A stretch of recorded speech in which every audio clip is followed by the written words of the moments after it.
প্রিয় দেশবাসী, আমরা আছি দেশ গড়তে জুলাই পদযাত্রায়। আমাদের পদযাত্রা এখনো চলমান আছে।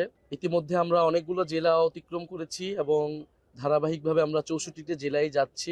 সারা দেশের মানুষের কাছে জাতীয় নাগরিক পার্টি এবং জুলাই গণ অভ্যুত্থানের বার্তা নিয়ে আমরা যাচ্ছি।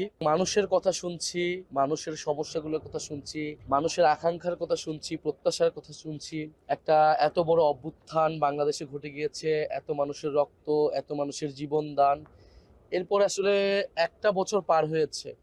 বাংলাদেশের মানুষ আসলে কতটুকু পরিবর্তন দেখতে পেলো, কতটুকু পরিবর্তন তারা প্রত্যাশা করেছিল এবং এখনো প্রত্যাশা করে।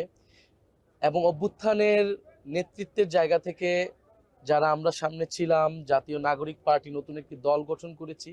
সেই নতুন একটি দলের কাছে তাদের প্রত্যাশা কি, নতুন একটি বাংলাদেশ কিভাবে গড়ে তোলা যায়, সেই সকল বিষয় নিয়েই মূলত আমাদের এই পদযাত্রা।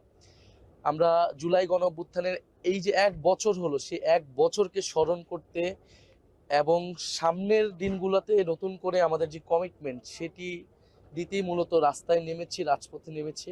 আমরা আমাদের সীমাবদ্ধতার কথা বলছি, আমাদের ভুল ত্রুটির কথা বলছি। আমরা আসলে কোন বাস্তবতায় ছিলাম, কোন আকাঙ্ক্ষা থেকে আমরা গণ অভ্যুত্থান করেছিলাম, নেমেছিলাম, এবং কেন আসলে আমরা বিভিন্ন জায়গায় সফল হইতে পারিনি। এই বাস্তবতাগুলো আমরা মানুষের সামনে তুলে ধরছি।